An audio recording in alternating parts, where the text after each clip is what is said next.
ይህ ታሪክ እውነተኛ ታሪክ ነው። አንድ ወጣት ለአንድ ሴት ልጅ ቤተሰብ የጋብቻ ጥያቄ አቀረበ።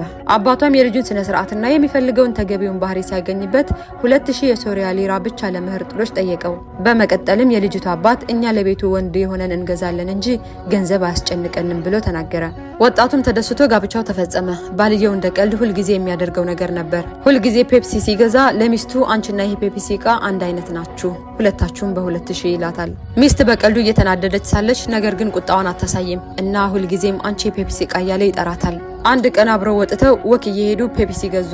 እሱም እንዲህ አላት፣ አስበሽዋን ፔፕሲ እንዳከሰረኝ ነው አንቺም ያከሰርሽኝ አላት።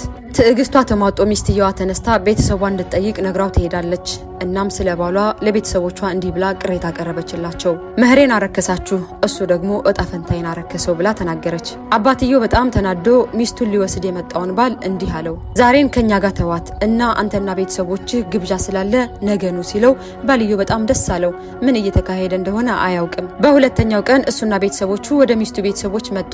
በመቀጠልም አባትየው ፔፕሲውን ፊታቸው አስቀመጠላቸው። ወላጆቹ ተገረሙ። ነገር ግን ባልየው ታሪኩ ከሱ ጋር የሚያያዝ እንደሆነ ይሰማው ጀመር። ከዚያም አባትየው ሁለተኛና ሶስተኛ ፔፕሲ አምጥቶ በወጣቱ ቤተሰብ ፊት አስቀምጦ እንዲህ አላቸው፣ ልጃችንን በፔፕሲ እቃ ወስዳችኋል፣ እኛ ደግሞ አሁን 3 የፔፕሲ ጣሳዎች ሰጥተን ልንመልሳት እንፈልጋለን። ባልየውም በሀፍረት ራሱን ስቶ ለመውደቅ ዳዳው።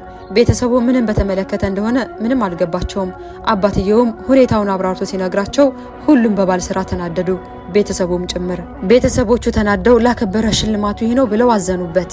የልጅቱ አባትም ከ100 ሚሊዮን የሶሪያ ሊራ በስተቀር ከቤት እንደማትወጣ እየማለ ተናገረ። ሁሉም የአባትየውን ሀሳብ ደገፉ። ባልም በስራው በጣም አፈረ። በራሱ ላይ የደረሰው ነገር እንደሚገባውም አውቋል እና ሚስቱን በጣም ስለሚወድ ምንም ይሁን ምን ገንዘቡን ከፈለ።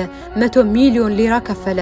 ከዚህ ሁሉ በኋላ ባለቤቱ ተመልሳ ወደ ቤት ስትመጣ እንዲህ አላት፣ አንቺ የፔፕሲ ፋብሪካ ሆይ ቤቴን አበራሽው አላት። እናም ምልላችሁ ፈልጌ ነው የምላስ ወለምታ በቅቤ አይታሽም፣ መለፍለፉ ዋጋ አስከፈለው። ምላስ የሚያመጣው ጣጣ፣ ምላስ የሚያመጣው መዘዝ ብዙ ነውና አፋችንን ቆጠብ ለማለት ያክል ነው። ሰላም አለይኩም ወራህመቱላህ።